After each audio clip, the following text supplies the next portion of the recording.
Order, and we've got, I'd like to welcome an Eagle Scout we have in attendance tonight, Patrick Aldrich. Would you mind leading us in the Pledge of Allegiance? Great, thank you. I pledge allegiance to the flag of the United States of America and to the republic for which it stands, one nation, under God, indivisible, with liberty and justice for all. Thank you. We'll begin with public audience, and ask anyone who speaks to come up to the podium and just make sure that you write down your name and your address. Joan.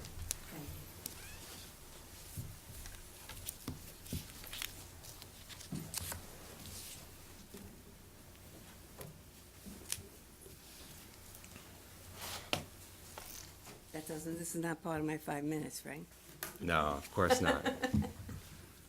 I am concerned that, Joan Code 26 Whitcomb Drive, sorry.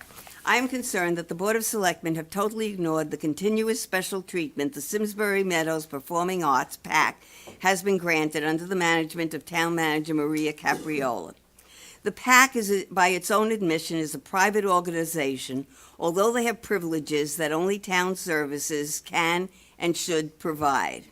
The PAC receives waivers on permit fees, has received special status allowing them to pay reduced fees for Simsbury Police Special Duty, and now has acquired an office in Town Hall free of charge. This is a sign at the Performing Arts Center at the Meadows that designates the office in the gray building. Do they now have two offices at taxpayers' expense? Why has the Board of Selectmen ignored the fact that the PAC has become a town organization and is private in name only? Why is this charade allowed to continue? The solution to this charade is to incorporate the activities of the PAC into a town agency and eliminate the Simsbury Meadows Performing Arts Center. The Charter Revision Commission, in their August 1st, 2016 report, recommended creating a Culture Commission, Section 4, pages 15 and 16. The findings state, and I quote, "The Commission believes a separate commission will result in more emphasis on creation, promotion, and advocacy of cultural events in the town," end quote. I would suggest that the town incorporate the activities of the PAC into a cultural commission under the direction of the Parks and Recreation Department. Incorporating the Cultural Commission would be too burdensome for the Director of Parks and Recreation, so I would recommend that as part of the reorganization, the golf course would be contracted to a private management company to alleviate the management of the golf course by the town. The newly established Cultural Commission would return all revenues from events to the town, increasing revenues, lowering taxes, and increasing activities. This would eliminate the charade perpetrated by the Board of Selectmen and Town Manager Maria Capriola that the PAC is private by returning the controls and oversight to town government. Recently, there has been several full-page ads in the Hartford Courant from the Juul Labs that manufacture and distribute vaping products. Philip Morris, a cigarette company, has an ownership in Juul Labs. The ads state, "Youth vaping is a problem. Here's what we're doing about it." The combustible cigarettes are a number one cause of preventable death. Our mission is to improve the lives of adult smokers by eliminating cigarettes. But youth use of vapor products endangers that mission, so we're addressing the problem dead on with actions like, and I quote, "with 4 problems and 4 actions that are totally disingenuous and misleading." These ads are a hedge for continuing with the cigarette company's market share in a market that causes cancer and addiction. All these products are readily available at school-age students at a convenience store in close proximity to Simsbury High School that sells cigarettes and Juul products with many pods with a variety of additives. Vaping products are more dangerous than cigarettes and more addictive. Disclaimers don't justify the use of the product. Vaping labs and cigarette companies are in business of distributing mind-altering drugs with major health issues. This is a bait-and-switch move by the cigarette companies to increase their bottom line. These ads are not protecting the public, but increasing their market share with new and more dangerous products. The Associated Press published a report September 24, 2018, and I quote, "Schools turn to technology to monitor cig usage." The article states, and I quote, Fort Smith schools expanded anti-tobacco policy to include vaping and e-cigarettes a number of years ago, schools around the country are beginning to install sensors in bathrooms, locker rooms, and stairwells to detect and alert administrators when vaping occurs. The sensor, FlySense 2.5, is installed using a wired school network or through Wi-Fi in various locations where vaping typically takes place. It then looks for chemical compounds found in e-cigarette vapor. According to the Center for Disease Control, more than 2 million middle and high school students in 2016 had used e-cigarettes in the past month. The CDC also reports the use of these devices could increase the chance of students and young adults who were previously non-smokers to use regular cigarettes or other addictive substances, end quote. It is time for our public officials to take a proactive stance and install the vapor sensors in our schools. Recently, it was noted that the administrative secretary in the engineering department was out on administrative leave with an alleged reduction in pay. As town manager Maria Caprioli shared the reasoning for her management decision with the Board of Selectmen. The budget as presented will increase 4.05%, which is inconsistent with the Board of Finance guidance and should be rejected at referendum. All of my comments will be posted at Simsbury Patch, Twitter at Joan Co., newsfeed on Facebook. Thank you for listening. Thank you, Joan. Who else would like to speak tonight? Maria.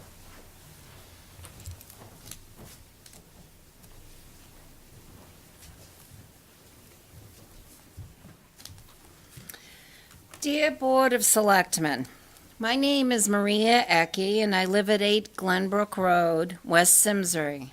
And I guess you might say I'm sort of a watchdog for all the silent citizens of Simsbury, most of whom don't even have a clue of the misspending tactics of everyday politics and the repercussions they will have now and in the future. Simsbury was once a vibrant, beautiful, God-given sacred land, so much so that the great visionary and conservator, Governor George McLean, spent most of his life and money to preserve this God's place. I hate to be one of the humans that had anything to do with the placement of the hazardous, toxic solar panels that will now sit alongside the McLean Game Refuge that the Governor McLean left to preserve nature. I guess its vision and testimony to the possibilities that can lie in human failure and greed. The studies are now showing the solar panels can leak hazardous, toxic fuels to the ground where they were erected. Please see my studies on your email that I have forwarded. I guess another great scholar who truly loved Simsbury and its God-given beauty was right in his view on politics. Mark Twain quoted, "If our vote made any difference, then they wouldn't give it to us." I guess there are at least 2 conservators rolling over in their graves at the thought of abuse of power that has been handed down on Simsbury. In my opinion, if the rumor is true that Simsbury will be receiving a check from the solar panel farm company, it's one check that should never be cashed, because in the near future, it's going to take millions to clean up the environmental mess that the toxic panels are going to cause, not a measly $600,000. Another big Simsbury political flop can be seen and felt in its disastrous results down the road. I'm talking about the development called Ridge at Talcott Mountain. What great minds sat around over cocktails and dreamed this menagerie up? Let's build a huge mega complex with toxic building materials, sewers that will eventually leak, parked automobiles that leak oil and gas, and let's build it right alongside the National Register of Protected Waterways and Simsbury's beautiful Farmington River. In fact, its name, Weetog, is built on an Indian word that translates land to land of beautiful winding river. And on the same note, the developer that stole from Simsbury a sacred Indian village that once lived upon the river shores in the exact spot, many people over the years would find numerous Indian artifacts, arrowheads, hatchets, and signs that should have been brought to someone's attention. So this historic plot of land that sits along the river and underneath the glorious Talcott Mountain should have been placed on the National Register of Historic Places under the National Park Service, which covers Native American sites. Just imagine, Simsbury could have had a federal grant and federal assistance to purchase the land or acquire it through eminent domain. Then the federal government would surely have paid Simsbury and built a museum on it to tell a story of the Masako Indians that lived on the river's edge. How many libraries, schools, and people would have come to learn year by year? How much money would that have brought in, like the Dinosaur Museum in Rocky Hill? Now that's insight. I guess politicians lack true insight. Plus, I think you should look at Proposition 2.5 in Boston. For those of you who don't know about that, that was when the citizens of Massachusetts revolted and said that, and made a law, which still stands, that says you can't raise the budget more than 2.5% a year. Thank you. Thanks, Maria. Would anyone else like to speak in public audience tonight? Yes, David.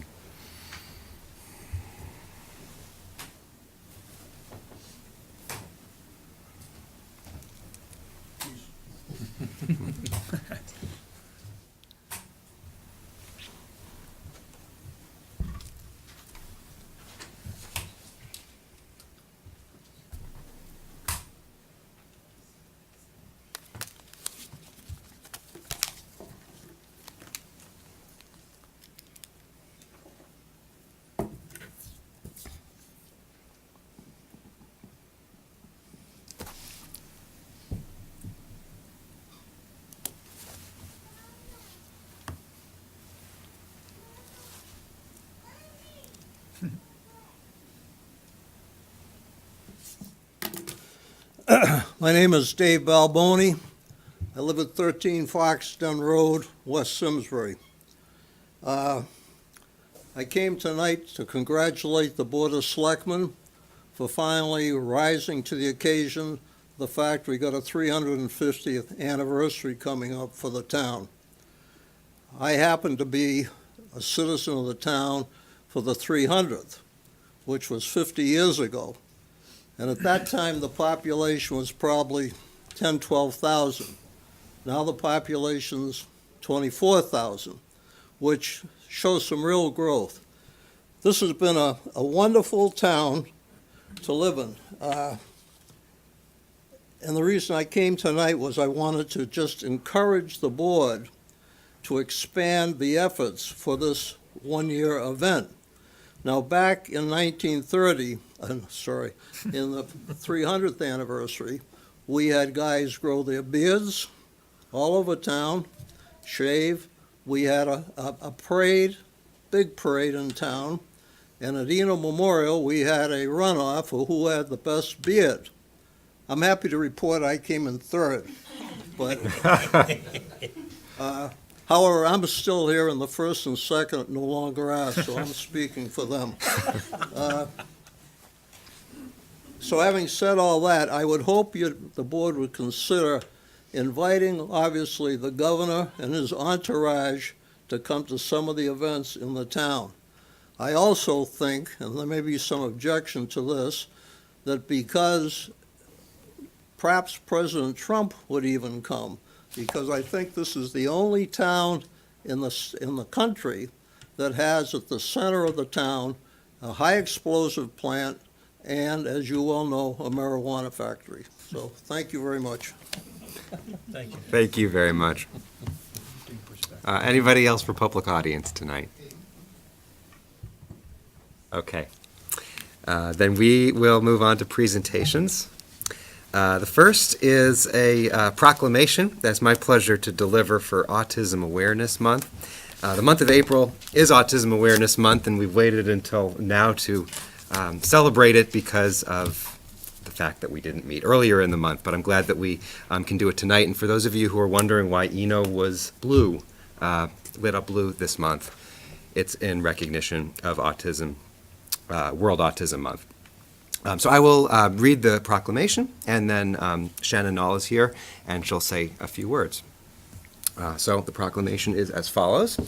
Whereas autism spectrum disorders are a broad range of conditions characterized by challenges with social skills, repetitive behaviors, and speech, and nonverbal communication, and whereas autism spectrum disorders affect at least 1 in 59 children and an unknown number of adults in the United States of all genders, races, ethnicities, and socioeconomic backgrounds, and whereas early accurate diagnosis and appropriate education, intervention, and supports are vital to the well-being of those with autism spectrum disorders.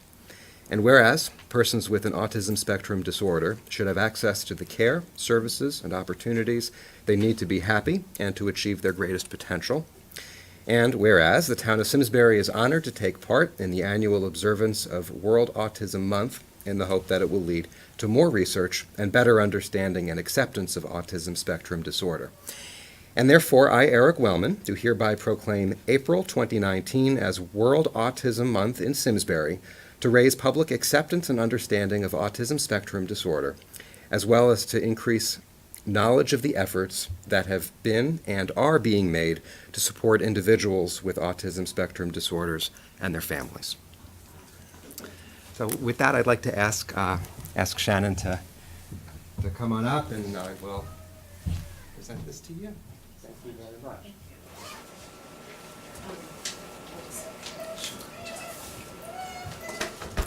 Hello. Thank you all. It's so nice to see you again. I'm so happy to be back in Simsbury. This April is Autism Awareness Month, as Eric said, and it is celebrated across the world, or recognized across the world, in an effort to raise awareness about autism spectrum disorders, which, as cited in the proclamation, affect 1 in 59 people. Unfortunately, now we're at a rate of 1 in 42 boys are impacted by autism. So I think when I started coming here to receive proclamations when my oldest son was diagnosed, the rate of diagnosis was 1 in 250. And so we are moving forward with autism as a true epidemic in our communities, but one that we should embrace for what it is, embrace the people who are impacted for who they are and meet them where they are. And we're fortunate to be in Simsbury, where our schools are working very diligently to make that happen. So thank you so much. Thank you, Shannon, for being here tonight. For item B, I know Erica has an entourage out there. She does. Should we let her know that we're heading in that direction? So item B is a proclamation for the 50th anniversary of Municipal Clerks Week, which is the first full week of May 5th to the 11th. This is the 50th anniversary, and I thought it would be a nice opportunity to also acknowledge the work that 3 people do in our town hall. 3.5. 3.5. And, you know, in many cases, I think you are the face of town hall, depending on the services that people are coming in for. So we really want to appreciate that. But I'll read the proclamation. Whereas the office of the municipal clerk, a time-honored and vital part of local government, exists throughout the world, and whereas the office of the municipal clerk is the oldest among public servants, and whereas the office of the municipal clerk provides the professional link between the citizens, the local governing bodies, and agencies of government at other levels, and whereas municipal clerks have pledged to be ever mindful of their neutrality and impartiality, rendering equal service to all, whereas the municipal clerk serves as the information center on functions of local government and community, Whereas municipal clerks continually strive to improve the administration of the affairs of the office of the municipal clerk through participation in education programs, seminars, workshops, and the annual meetings of their state, provincial, county, and international professional organizations. Whereas it is most appropriate that we recognize the accomplishments of the office of the municipal clerk. Now, therefore, I, Eric Wellman, first selectman of the town of Simsbury, do recognize the week of May 5th through May 11th, 2019, as Municipal Clerks Week, and further extend appreciation to our municipal clerk, Erica L. Butler, her assistant town clerks, Anita Schwager and Janet Brady, and to all municipal clerks for the vital services they perform and their exemplary dedication to the communities they represent. Of course, of course. Please introduce the. Yes, this was not planned. I'm sorry. Life does not go as planned, as we all know. So this is Ruby. This is my daughter. Good evening. Thank you to the town of Simsbury for this proclamation in honor of the 50th anniversary. I am honored to accept it and honored to serve as the town of Simsbury's town clerk. Also, thank you to my wonderful assistants, Anita and Janet. We strive every day to provide great customer service to the town of Simsbury, and we hope that that goes noticed. We hope that you take the opportunity to stop by the town clerk's office the week of May 6th. We are going to have various items displayed in the display case right next door to our office, and we will be celebrating a letter of clerk each day that week. Feel free to ask questions about what it is that we do in the town clerk's office. We'd be happy to share, and this goes for any time throughout the year. I'd also just like to say what a privilege it is to work in the town clerk's office. Every day, we are right there with our residents and constituents during some huge moments in their lives. Issuing birth certificates to brand new parents or parents and proud big sister or brother. Issuing absentee ballots to an excited first-time voters. Issuing a dog license to a proud new owner. Filing military discharge papers for a serviceman or servicewoman who is serving our wonderful country. Recording a deed for a first-time homebuyer. Filing a trade name for a new business owner. Issuing a certified copy of a death certificate to someone who just lost a loved one, offering a comforting smile when it is needed most. Issuing a marriage license to a couple eager to start their next adventure. And administering oaths to a new police officer. So again, thank you for giving me the opportunity to be your town clerk. Good night, Thank you. everyone. Erica, thank you for all you do, and it's so nice to meet your beautiful family tonight as well.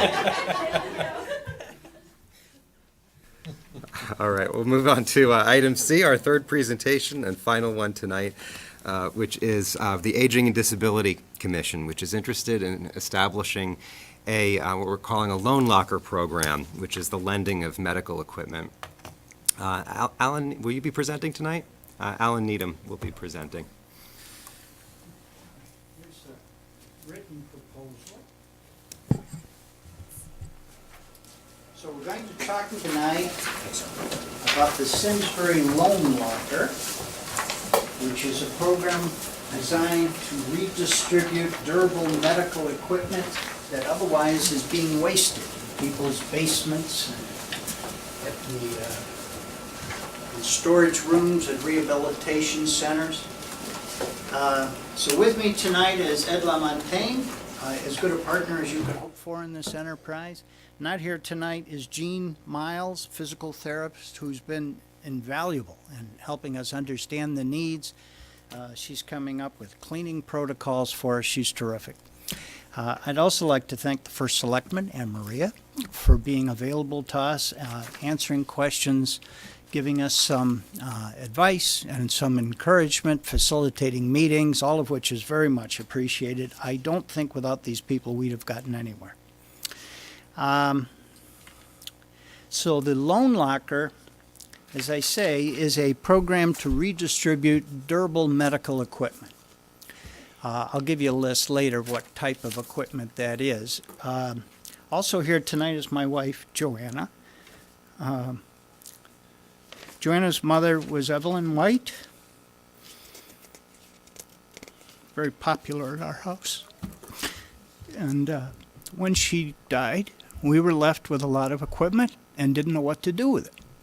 And I started asking around. The first person I asked was Chip Houlihan. He says, well, I've got stuff in my garage too from my father-in-law.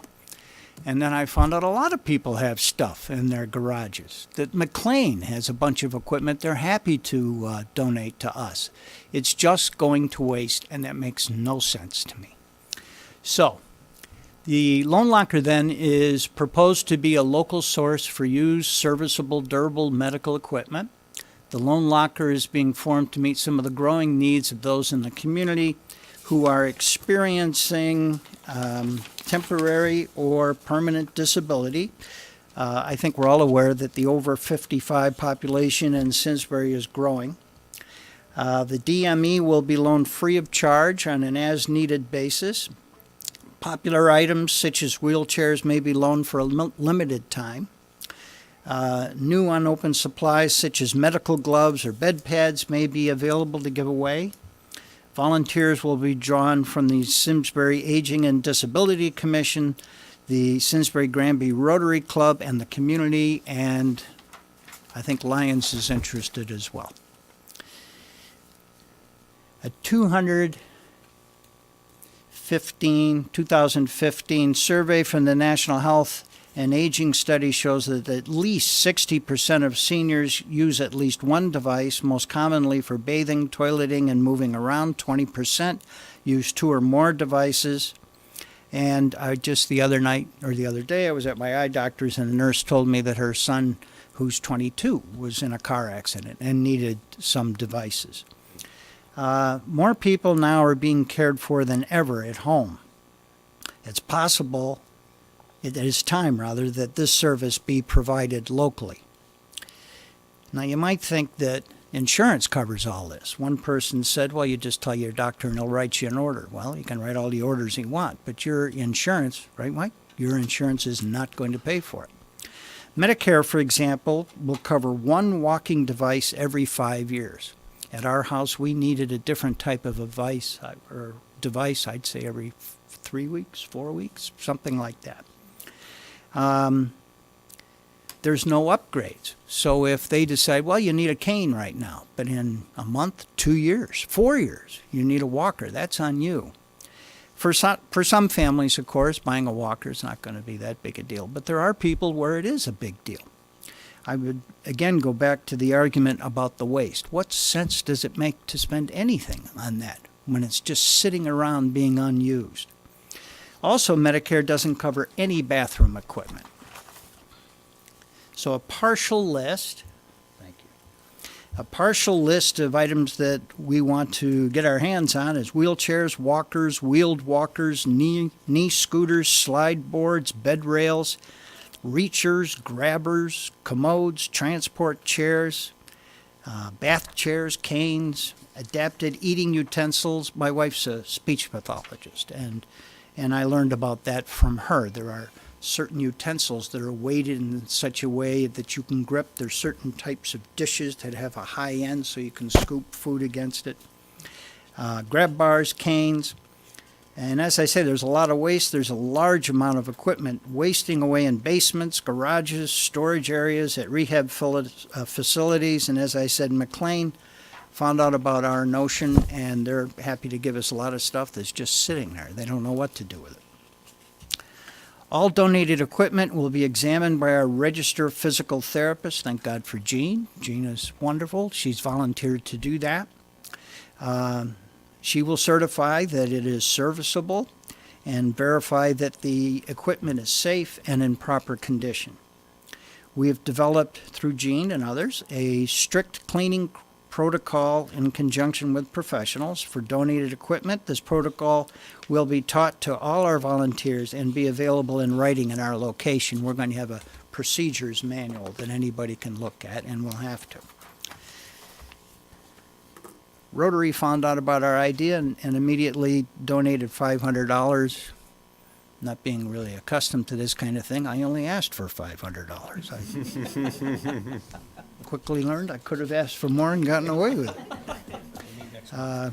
We have some other leads to donate some money, but to tell you the truth, we don't need a lot of money. With volunteers, some shelving, some signs, there's some stickers that Ed's put me on to that will list the name of the program, return information.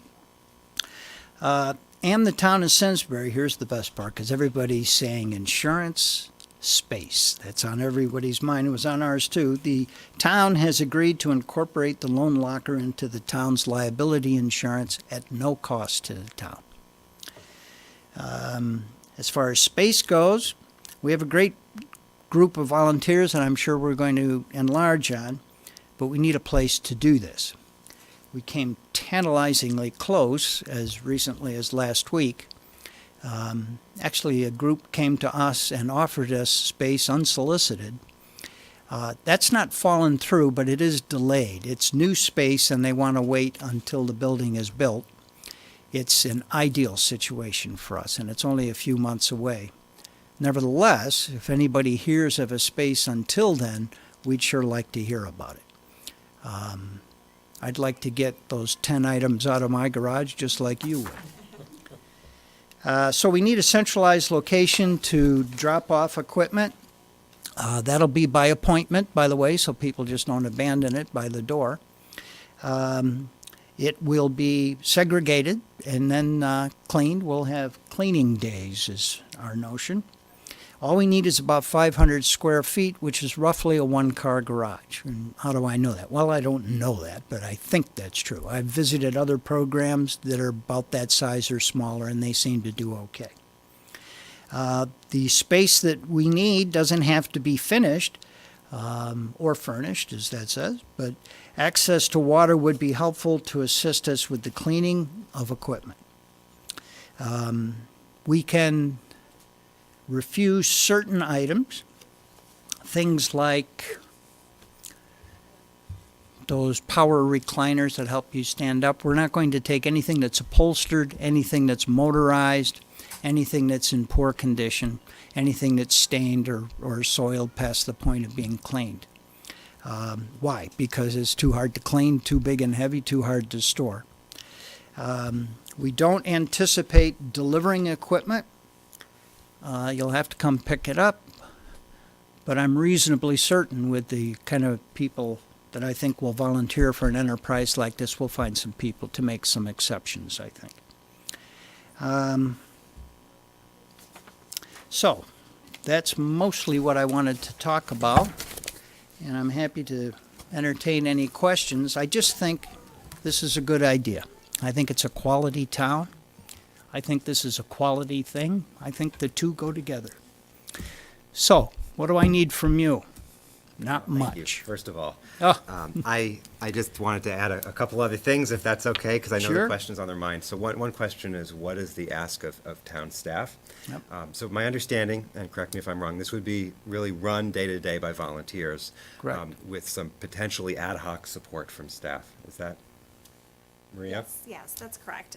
Some of the primary functions where staff support would come into play are risk management. So for example, if we need to update a liability form, if there might be a legal question, we also plan to assist with any marketing that might need to be conducted. And then just there may be from time to time, support from social services, particularly with client referrals. But with the commission being willing to take on the recruitment, retention, training of the volunteers, that does fairly dramatically reduce the lift that staff would have to perform for this program. And I think the only other town contribution that we haven't mentioned would be a phone line. Correct. Correct. Which would be, I think the thought process right now is that it would go directly to voicemail. People would leave a message, and then that would be checked. Correct. Yeah. That would be fantastic because nobody's going to staff the location. We're going to go there on an as-needed basis. So the phone line that you suggested it solves that problem beautifully. We'll just check it every 2, 3, 4 days, and a volunteer will call the recipient and ask them, what is it you're looking for? If we don't have it, we might have a line on where else it's available. There are other programs like this. They're all over the place. They're all over the country. I did not come up with this idea. I stole it, but it's a good one. There's a good program, I think, in Granby. It's been around 5 or 6 years. There's a good program in Unionville, each of which are a little different than what I'm thinking. I will tell you it's our intent to be the model for other towns. I can promise you that.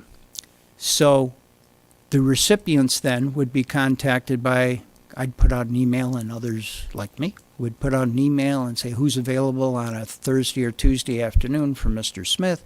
That person would call Mr. Smith and work out a specific time. That volunteer would have to be trained. One of the enhancements that Ed and I are interested in is a couple of things. We have very careful inventory. Not every place does that. We're going to have a very careful inventory, so if somebody said, Sam donated something, I want to know where it went, we'll be able to tell you. The other thing is to put that inventory online and tell Granby, if somebody comes to you and wants a so-and-so and you don't have one, you can, here's the password, get on, see if we've got it, and have them call us. That also allows us, I think Granby will do this too, it allows us, if we have 10 of an item and they have 2, to call them up and say, gee, we've got some extras. Do you want some of this, or can we have some of that? That I think would be a needed enhancement. And contrary to the typical Connecticut thing of each town does it their own way and doesn't mingle with the one right next door to it, we're not going to do that. We're going to try and keep this more open. I don't think that we'll have any problems with that kind of thing. Other questions for Any Alan? other questions? My one comment is, this is great, thank you. Thank you, Mike. Yeah.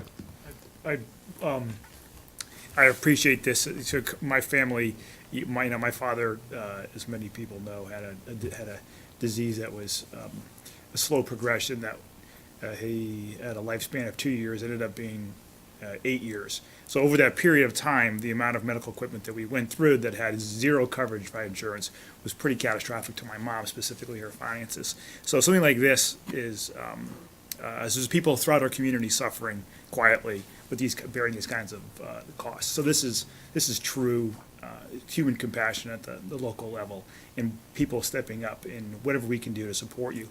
Communication, how are we going to communicate it? That's what I'd be interested in. What is a plan for communication? With the public? Yeah, to make people aware that we have this out there for them now.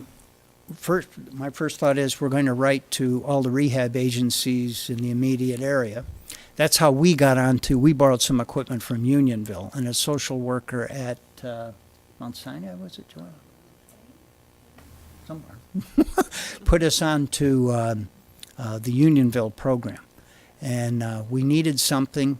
It wasn't quite what we had in mind, and when they got quite what we had in mind, they called us up and said, we've got one of those, come on and we'll swap it. We intend no charge.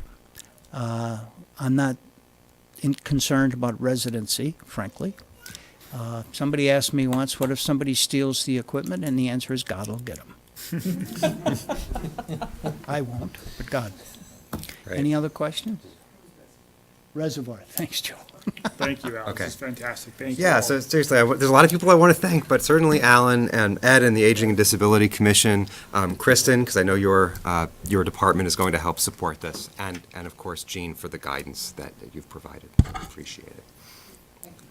So I think an motion's in order. Is there a motion effective April 22nd, 2019, to approve the creation of a medical equipment loan program to be coordinated by the Aging and Disability Commission? So moved. Second.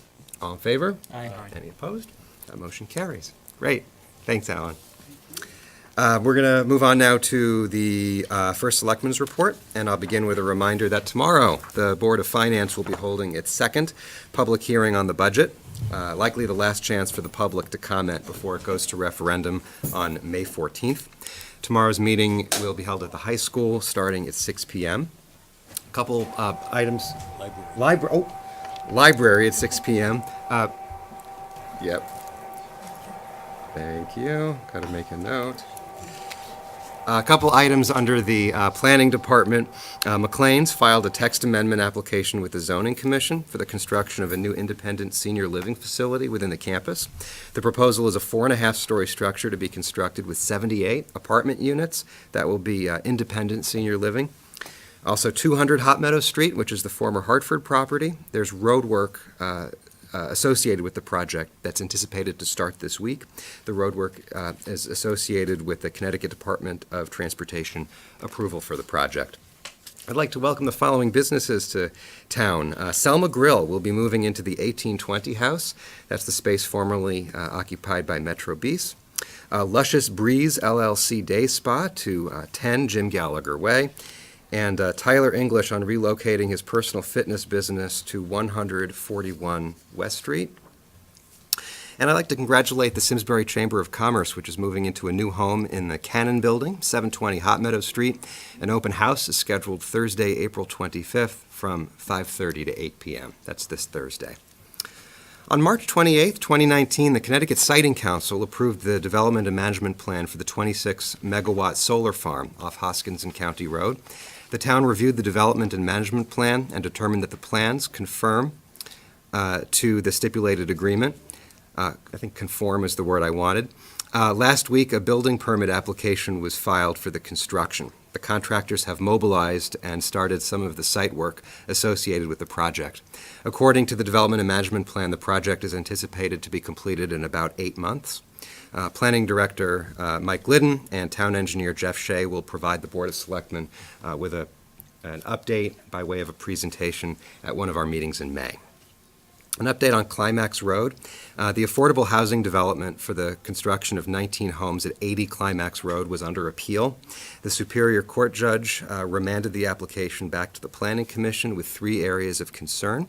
According to the ruling, the judge ordered that a public hearing be held on these 3 areas only. The comments were all concerning drainage. A public hearing is scheduled for May 14th, 2019.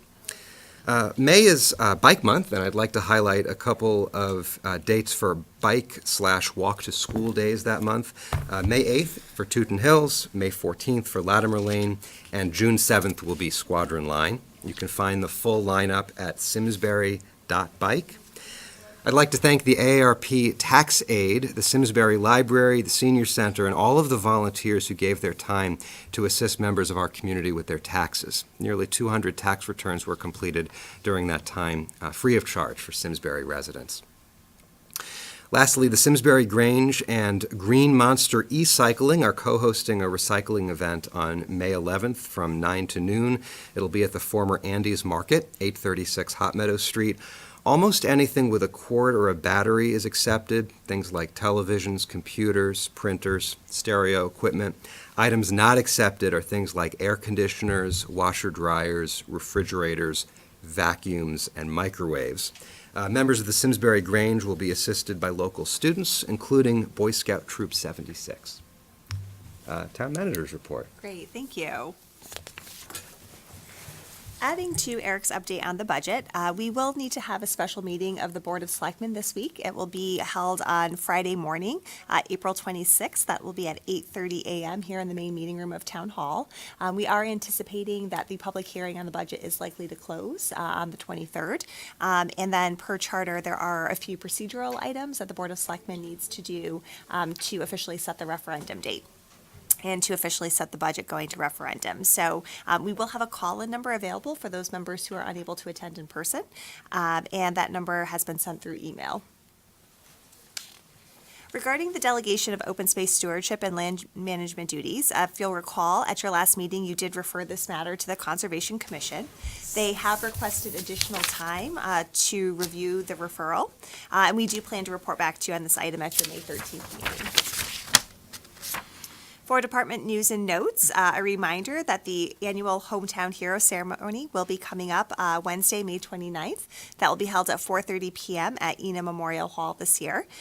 We have received a number of nominations, and the Hometown Hero Committee will be meeting on May 6th to review those nominations. From our police department, for the 4th year in a row, the town of Simsbury has been recognized as one of the 20 safest cities in Connecticut by Safewise. They are a private organization which provides consumers with resources and tools to help them choose appropriate security systems. This year, we moved up from the number 8 spot to the number 3 spot. This organization reviews data such as our violent crime rate and our property crime rate, all of which are quite low compared to the statewide average. A couple I think that are worth noting. Our violent crime rate was 0.16 per 1,000 people, compared to a statewide average of 2.25 per 1,000 individuals. And then similarly, our property crimes were about 6.68 per 1,000 people compared to the statewide average of 19.53 crimes per 1,000 people. So again, just really want to commend our police department for all of the good work that they do and helping to keep our community safe. For Culture, Parks, and Recreation, we have a number of golf updates. Notably, I do want to highlight the Friends of Simsbury Farms 2019 golf tournament. This tournament, the proceeds raised from this tournament does go back to the farms, and that's actually the recreation complex as a whole, for all sorts of enhancement projects to make that facility even better than it is. So information on that golf tournament, as well as some of the other golf programs, are available on our website. For special events and programs, there will be a Veterans Resource Fair held on April 26th from 8 a.m. to 5 p.m. This event is open to veterans who are currently community college students and faculty and staff that work with them. The Farmington Valley Health District is a co-sponsor for this event. A reminder that we have a household hazardous waste collection coming up on Saturday, April 27th. This particular location will be at the Farmington High School from 8 a.m. to 1 p.m. And this is a regional event, and Simsbury residents may attend. And lastly, the Mini Maker Fair will be held on May 4th, and that is our third annual Mini Maker Fair. The library just does a really fantastic job putting on this event, and we encourage folks to come out and attend. Thank you. Okay, thank you. We'll move on now to Selectmen action. Item A is tax refund requests. Is there a motion effective today, April 22nd, 2019, to approve the presented tax refunds in the amount of $8,809.21 and to authorize Town Manager Maria Capriola to execute the refunds? So move. Second. Any discussion? All in favor? Aye. Any opposed? The motion carries. Item B is Historic Documents Preservation Grant. If the Historic Documents Preservation Grant is awarded, it would be $7,500 that staff proposes would be used to help digitize our land records. Anything that you wanted to add to that? Sure. So this particular program, this would be a project we could use with those funds. The project, as envisioned, the digitizing of the land records, is about $11,000. The grant would cover $7,500 of that project. The town clerk's office does have a special revenue account. By statute, they receive a certain portion of fees that they collect, and by statute, those fees can only be used for certain types of projects. So we do have funds available in the special revenue account that would pay for the remainder of this project. Any questions? Is there a motion effective April 22nd, 2019, to authorize Maria Capriola, Town Manager, to submit the 2019-2020 Historic Documents Preservation Program grant application and designate Erica L. Butler, Town Clerk, as the agent for making the above application and to accept the grant if it's awarded? So move. Second. Any discussion? All in favor? Aye. Any opposed? The motion carries. Item C is Elderly and Disabled Demand Responsive Transportation Grant. So this is a grant that would be a little over $34,000 that provides funding for out-of-town medical transportation, trips for seniors and disabled residents who qualify. Is there a motion effective April 22nd, 2019, to submit the state matching grant application for elderly and disabled demand responsive transportation and authorize Maria Capriola, Town Manager, to execute the grant application and to accept the grant if it's awarded? So move. Second. Any further discussion? All in favor? Aye. Any opposed? That motion carries. Item D, so this next grant is one that the town has already received. The library's been awarded a $500 grant from the American Society of Radiologic Technologists to purchase material that'll be part of the library's collection. Is there a motion effective April 22nd, 2019, to accept the they're going to make me say this twice, accept the American Society of Radiologic Technologists National Library Partnership Grant and authorize library staff to execute the tasks associated with the grant award? So move. Second. Any discussion? All in favor? Aye. Any opposed? Okay, that motion carries. Item E is a proposed Eagle Scout project. So Patrick Aldrich is a Simsbury resident.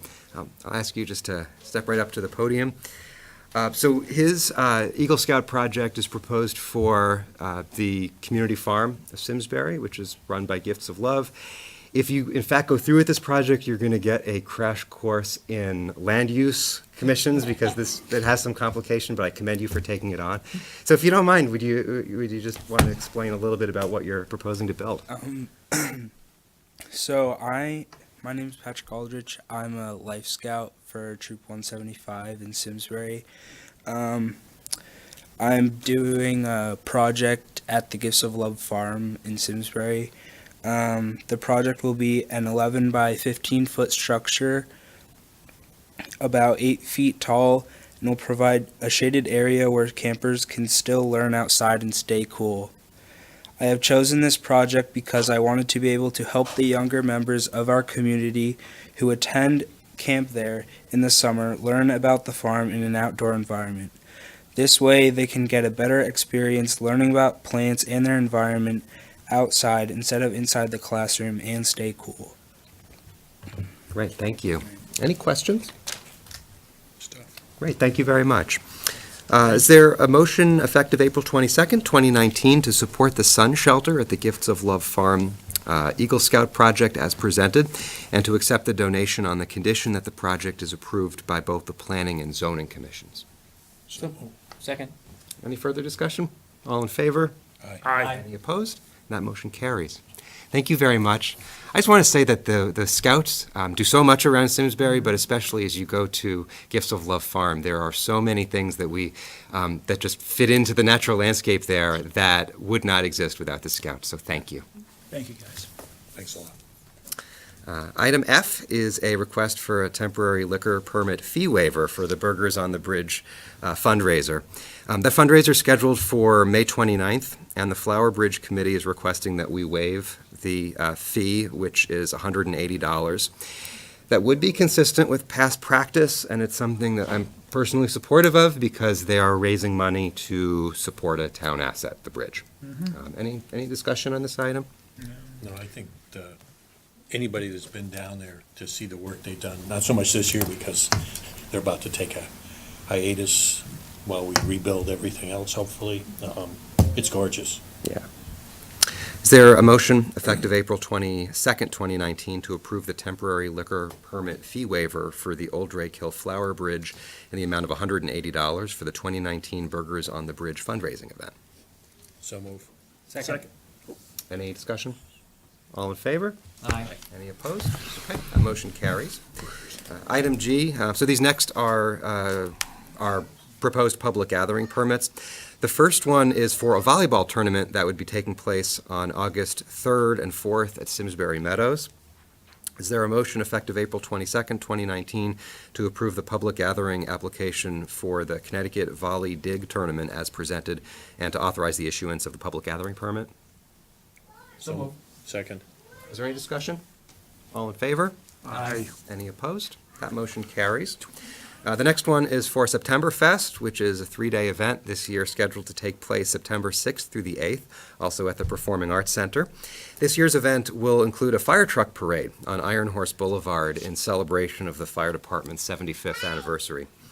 Is there a motion effective April 22nd, 2019 to approve the public gathering application for the 2019 September Fest as presented and authorize the issuance of the public gathering permit? So move. Second. Any discussion? All in favor? Aye. Any opposed? That motion carries. Item I is for the graduation of Hot Meadow Nursery School, which is scheduled for May 22nd. Is there a motion effective April 22nd, 2019 to approve the public gathering application for the 2019 Hot Meadow Nursery School graduation as presented and authorize the issuance of the public gathering permit? So move. Second. Any discussion? All in favor? Aye. Any opposed? That motion carries. Item J is for the Simsbury Spooktacular Chili Challenge, which is scheduled for October 20th. Is there a motion effective April 22nd, 2019 to approve the public gathering application for the 2019 Spooktacular Chili Challenge as presented and to authorize the issuance of the public gathering permit? So move. Second. Any further discussion? All in favor? Aye. Any opposed? And that motion carries. K is for the 2019 Valley Battle of the Bands. This would also be at the Performing Arts Center, June 8th. A day-long festival presented by the Simsbury Freemasons Valley Lodge 36 that would be benefiting the Dana-Farber Institute. Is there a motion effective April 22nd, 2019 to approve the public gathering application for the 2019 Simsbury Freemasons Valley Battle of the Bands as presented and authorize the issuance of the public gathering permit? Second. Any discussion? All in favor? Aye. Any opposed? That motion carries.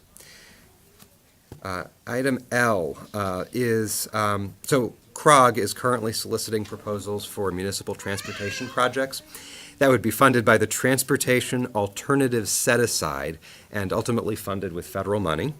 It's staff's opinion, they've considered several options. Of all of the possible options, their recommendation is that if we were to receive the grant, it would be used for the construction of the multi-use trail connecting Route 10 to Curtis Park, which currently isn't fully funded. Is there anything you wanted to add to this one, Maria? Sure. This particular grant, if we were to receive it, does require a local match of 20%.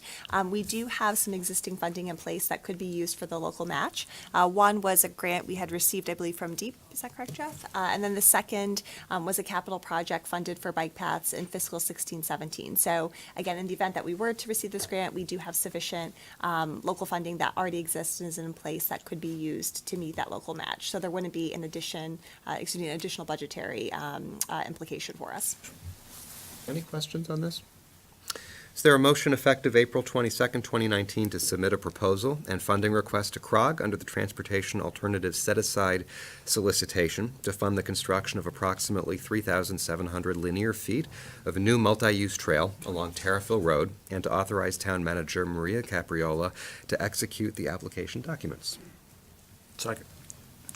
You move? I know, so I've already moved and seconded my own self. All right, Chris moves. I'll second it. Mike seconds it. Any further discussion? All in favor? Aye.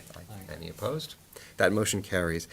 And is there a motion to accept the Transportation Alternative Set-Aside solicitation funding, should it be awarded to the town, and to authorize the town manager to execute all documents related to the grant award? So move. Second. All in favor? Aye. Any opposed? That motion carries. Item M are three proposed transfers stemming from capital projects. And I was going to ask staff to just walk through each one for transparency and to see if we have any questions along the way.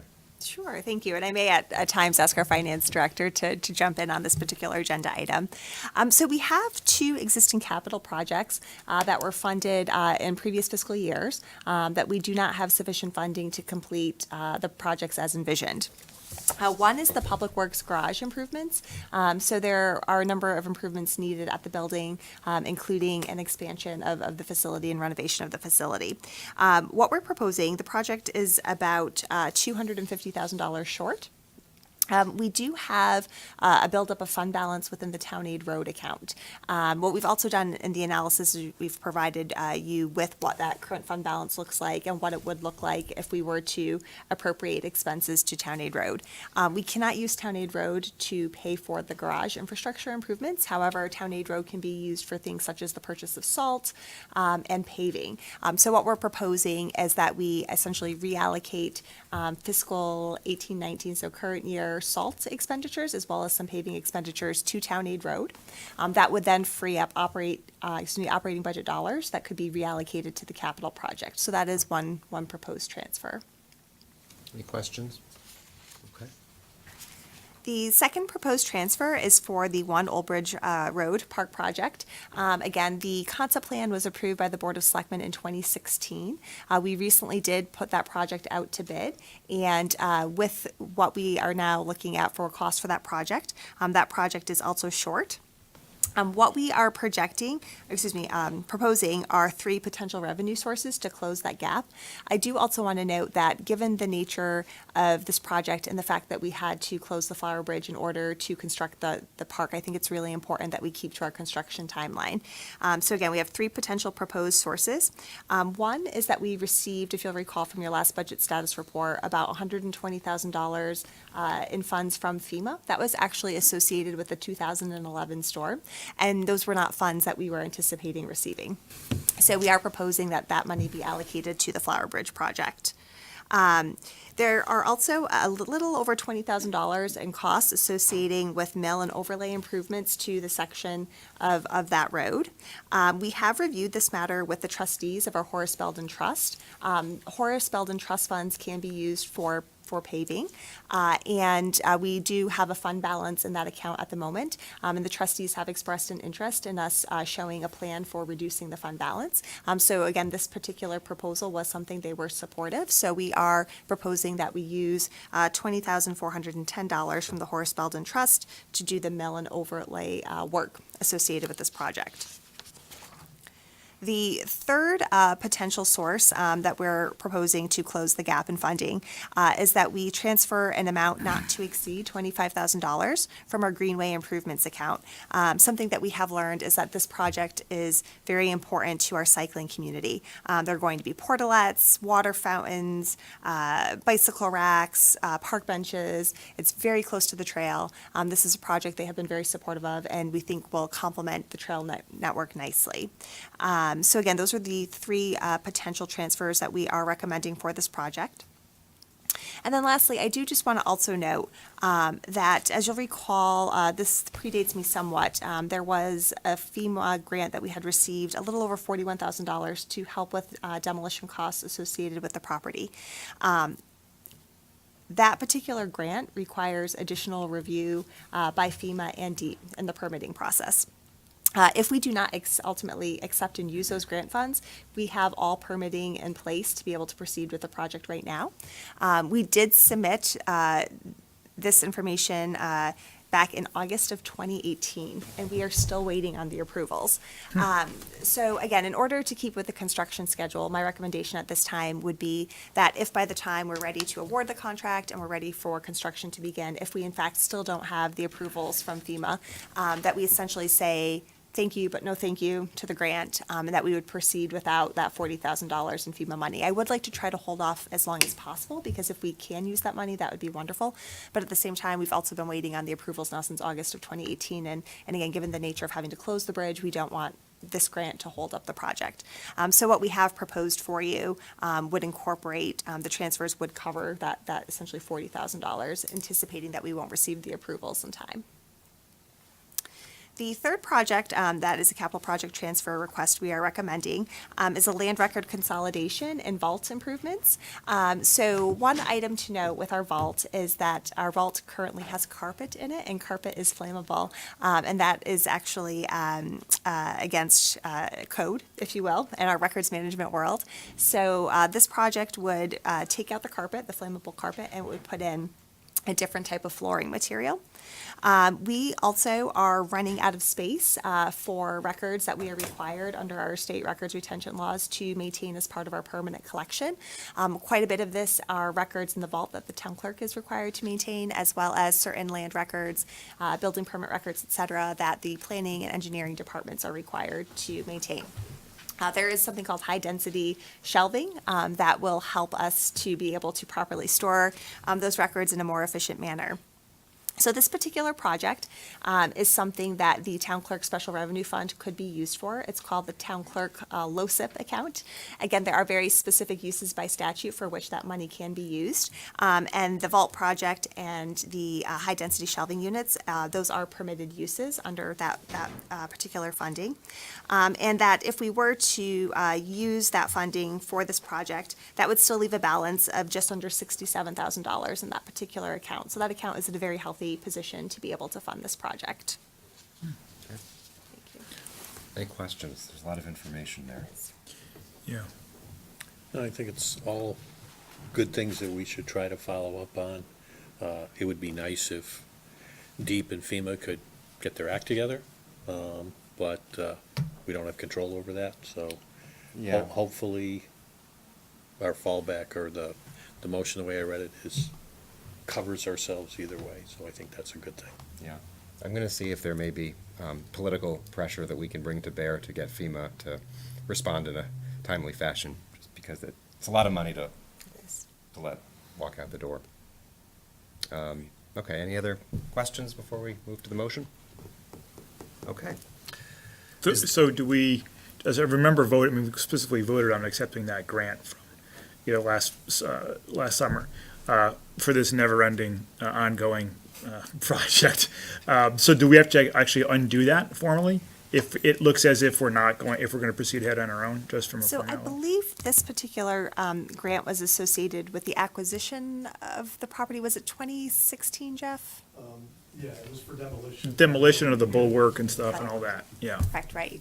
So essentially, we would just, if ultimately we don't have the approvals in time, what I'm recommending is that we would essentially say to FEMA that, we thank you, but we'll no longer accept the grant award. And there's a motion in here to express our support for that if we Yeah, want to go in that that's- direction. Okay. Okay. Is there a motion effective April 22nd, 2019, to approve and recommend to the Board of Finance the proposed capital project transfer requests as presented? So move. Second. Any further discussion? All in favor? Aye. Any opposed? That motion carries. And along these lines, is there a motion to authorize the rescission of a FEMA grant in the amount of $41,978.48 for the demolition and abatement of the existing structure on town-owned property located at 1 Old Bridge Road, if all necessary FEMA and DEEP approvals are not received by the time of construction, demolition, and abatement begins on the 1 Old Bridge Road project? I would regrettably move that. Second. Second, any discussion? All in favor? Aye. Aye. Any opposed? Okay, that motion carries. Item N is a proposed ordinance for the volunteer firefighters and ambulance personnel regarding the tax abatement that they receive. So at our meeting on January 28th, we formed a work group to review the tax abatement for volunteer firefighters and ambulance personnel ordinance. In your packets is the revised ordinance, and there were a couple substantive changes.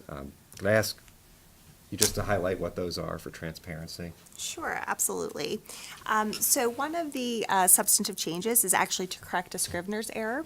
The ordinance was last amended in 2016. And there was a part of the ordinance that had provided a benefit to retirees. And as part of the Scrivener's error, that whole section was accidentally omitted from the 2016 version. So one part of this would be to fix and correct that Scrivener's error, therefore guaranteeing the retiree benefit would continue. And then secondly, the other substantive change that came out of the work group was that we would no longer provide a benefit to our residents who are providing service to fire departments other than our own. So currently, as the ordinance is written, we could have a resident living in town, but say providing volunteer service to the Avon Fire Department or the Granby Fire Department, and we would be providing this benefit to those individuals. So this particular amendment would say that we would no longer do that. Okay. Thank you, Chris and Sean, for serving on that work group. Chris, anything you wanted to add? No, it's just, Okay. it's administrative mostly. All right, cool. Any other questions? All right, is there a motion to schedule a public hearing for 6 PM at the Board of Selectmen's regular meeting on May 13th, 2019, to solicit public comment regarding the proposed amendments to the volunteer firefighter and ambulance personnel tax abatement ordinance, Article 5, Chapter 141? So moved. Second. Any discussion? All in favor? Aye. Any opposed? That motion carries. Item O is proposed revisions to the Hot Meadow Street banner policy. So the context here is that in addition to the Hot Meadow Street banners, longtime volunteers had also previously hung banners over Iron Horse Boulevard, not far from the intersection of Hot Meadow. The Performing Arts Center has managed those banners previously, and the PAC has requested that they be removed from the process of hanging those banners, but they do wish to maintain responsibility for scheduling the pole banners along Iron Horse Boulevard. And you've got the revised policy in your packet. Any questions that anyone had? Okay. Is there a motion effective April 22nd, 2019 to approve the banner display policy as presented? So move. Second. Any discussion? All in favor? Aye. Any opposed? Okay, that motion carries. Item P is the proposed final tax abatement agreement for 690 Hot Meadow Street. Earlier this year, the Board of Selectmen agreed to a request for a tax abatement for the property at 690 Hot Meadow. That's the Ensign Mansion. In your packets, you have the final agreement, which was negotiated by our town manager and the town attorney for your consideration. The board agreed to a 10-year graduated abatement with a value not to exceed $540,000. We also agreed to waive half of the cost of the fees associated with the construction permits. Were there any questions on the final agreement? Is there a motion effective April 22nd, 2019 to approve the finalized tax abatement agreement for 690 Hot Meadow Street as presented and authorize town manager Maria Capriola to execute the agreement? So move. Second. Any discussion? All in favor? Aye. Any opposed? That motion carries. Item Q is a follow-up to our last meeting in March when Betsy Gara from COST presented on a number of state issues with the potential to impact Simsbury. This agenda item was a follow-up to see if there was anything that the board wanted to take an advocacy position on.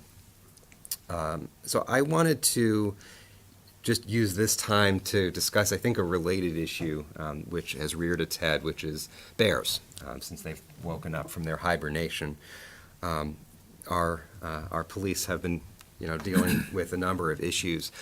I had a conversation today with Sean Askham, who is the chair of the Public Safety Subcommittee, and it would be our recommendation to ask the Public Safety Subcommittee to provide a recommendation on what they think should be done regarding bears, not just looking at what the state can do, but looking at local ordinances and other things within our power. I think that makes sense. Yeah. Yep. I think that's a good idea. Okay. So would there be a motion to request that the Public Safety Subcommittee provide the Board of Selectmen with a recommendation on steps that can be taken to ensure public safety vis-a-vis the bear population? Move that. Second. Any further discussion?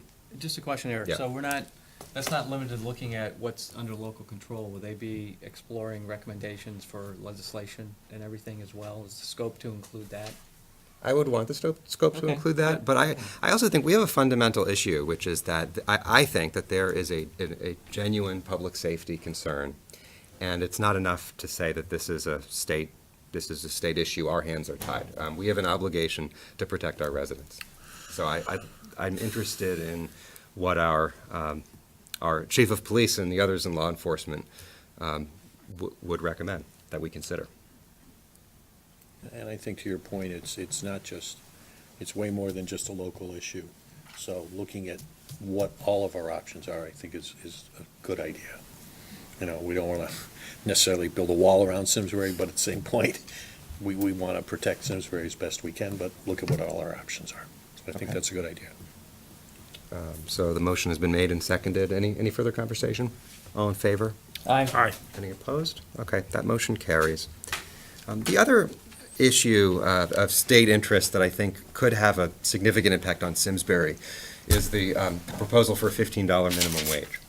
I imagine that there are different philosophical positions on a $15 minimum wage on this board, but that's not really what I wanted to focus on tonight. I wanted to see if there would be support to provide testimony really just sharing the financial impact on Simsbury, especially for the seasonal staff in Parks and Rec, and what that would mean for our program, which would come to, I believe our analysis is over $200,000 a year. Well, and I would agree with that. I think it's also going to impact many of the nonprofits that are sitting here, and how it's going to impact their ability to be able to do their job. whether it's, frankly, at the both Simsbury Farms and also the community farm. It does have a huge impact. And aside, I want to be very careful to not cross the line and get into private business, but the nonprofits and the town businesses, or not town businesses, the town facilities, that has a huge impact. So I'm supportive of that. Eric, how would we share that information without inferring that we're against? Or have an opinion, yeah. Yeah, so I mean, just speaking personally, I'm in favor of a higher minimum wage than we have today. I think that this legislation, as it's currently written, doesn't take into account certain nuances. And one of those nuances is whether a 16-year-old lifeguard at Simsbury Farms needs to be making $15 an hour, whether that should apply to certain categories of employee. To that point, it may be something, having grown up on a farm, there were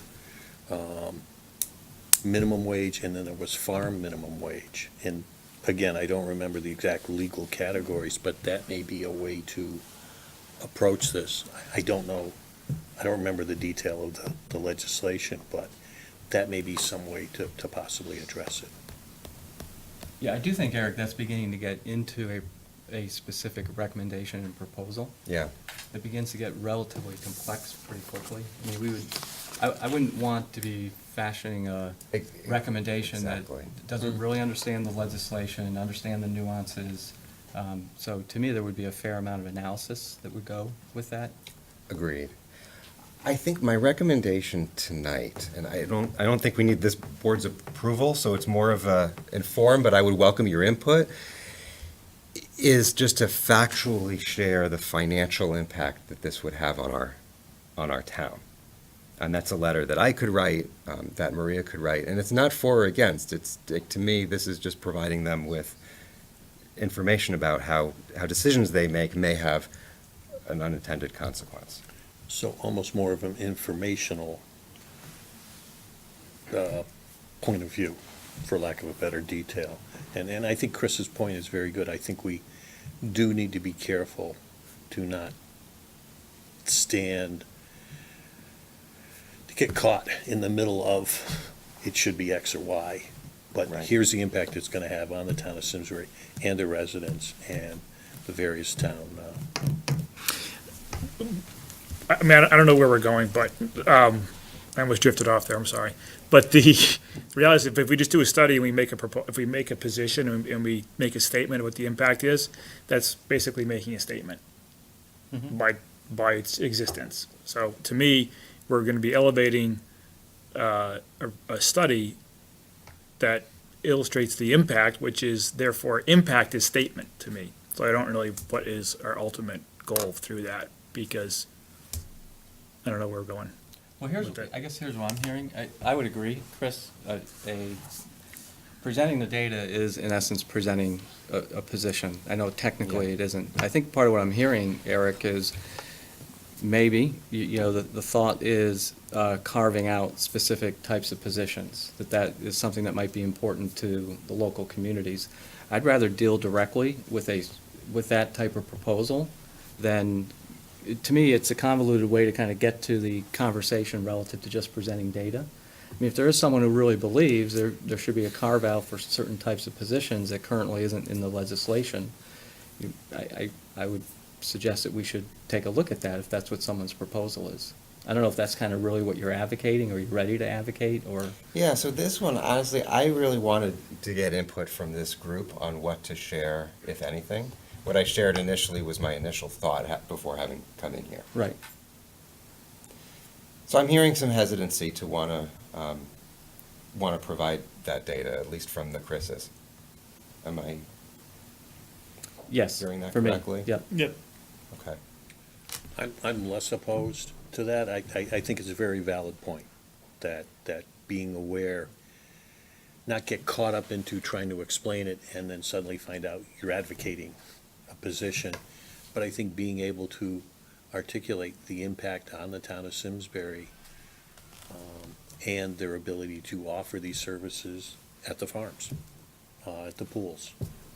I don't think that's bad, and I think it's reasonable. So, Again, I can't do anything but infer from that, that that's a statement that we have concerns about that raising the minimum wage. And so if our presentation is going to really move into, either an explicit or, a subtle recommendation, then I'm going to care about that recommendation. Because I actually do support the increase of the minimum wage. So anything that we do that in essence would be us recommending either directly or indirectly is something I'm going to care about. Yeah. So just speaking for me personally, after this, having had this conversation, I'm going to hold off on providing any, formal testimony. And I also just want to say for the cameras and anybody watching here in the audience, I am supportive of a $15 minimum wage. I'm just personally disappointed that this bill didn't take into account any nuances. So Fair enough. it's tough. Okay. The last one I wanted to have conversation around was the towns picking up a percentage of the teacher's retirement.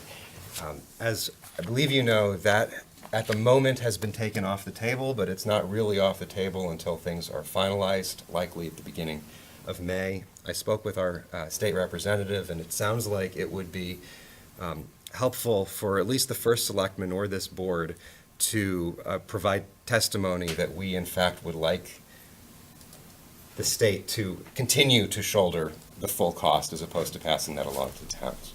Is there any feedback on that sentiment? I have no objection to that. I mean, this is, that pension program is a state program. It's managed by the state. It's in terrible condition because decisions that the state has made. I understand at some point down the road when push comes to shove and it has to be dealt with, there may have to be a local solution, but as far as I'm concerned, it has to start at the state. So I would personally be very supportive of that testimony. and I am in support of that. Chris and I are in agreement. Okay. We'll get behind that. All right, we got an We'll get easier behind issue that here. letter, okay? Thanks, Are there any other state issues I have not raised that anyone wants to bring up? Okay, thank you.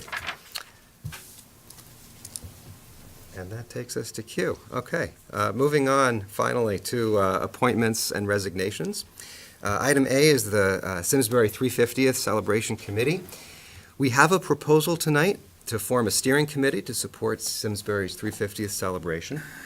Is there a motion effective April 22nd, 2019, to create the 350th Anniversary Steering Committee and to appoint the following people to that committee? Cheryl Cook, representing the Board of Selectmen, Stephen Antonio, representing the Main Street Partnership, Joe Buda, representing Simsbury Tourism Committee, Jeff Dornenberg, representing the Simsbury Meadows Performing Arts Center, Lisa Gray, representing the Chamber of Commerce, Judy Knight, representing the Friends of the Simsbury Library, Deeg McKay, Shireen Wassell, and Jan Lintner, representing the Old Drake Hill Flower Bridge on a rotating basis, Nick Parisi, representing the Simsbury Theater Guild, Polly Rice, representing the Library Board of Trustees, Ika Scully, representing the Simsbury Historical Society, Tara Willerup, representing the Simsbury Free Library, and the following community members: Chris Barnett, Wendy LaMontagne, Anita Mealert, and Richard Ostap. I would move that enthusiastically. Second. Second? I'll Any second. Further he already stole your second. Yeah. Any further conversation? Thank you. I do, Yes. yeah. Thank you. Yep. I just think there was a great response to their concerns, both from you, Maria, and town staff, and I think it's a really nice solution. And I think just reading this list of people and seeing the diverse organization, there's a lot of good things that happen when you bring people together like this. So I'm excited what they come up with, and I'm going to take Mike down in the beard growing competition. Oh, Bring it on. All in favor? Aye. aye. Any opposed? All right, that motion carries. Item B is the resignation of Kevin Crimmins from the Board of Ethics. Is there a motion effective April 22nd, 2019, to accept the resignation of Kevin Crimmins as a regular member of the Board of Ethics retroactive to April 9th, 2019. I would So move moved. that. I'll second it with our thanks. Yeah. All in favor? Aye. Any opposed? Okay, that motion carries. Just making sure I'm not missing anything. Okay, any feedback on the minutes from March 25th? Okay, then they stand as presented. Any selectmen liaison or subcommittee reports? No, but I do want to bring to everyone's attention, I just realized that the Burgers on the Bridge event is the same night as the select board meeting, so Ooh. Oh, no. poor planning. Just want to bring that up, but I don't know if there's another special committee to bring, to move that Maybe get meeting. some to-go. Okay, I just noticed that, to read into the new minutes, that I purposely am Yeah. objecting to that meeting being that night. Yeah, it's a fun event. Too late, we should have turned it down. Yeah, I could just very quickly elaborate on that. So with having to close the bridge, we pushed back construction to June 3rd, and we did have a number of groups, including the Flower Bridge, that had to do their best to move, unfortunately, move their dates up. Okay. And this conflict did occur.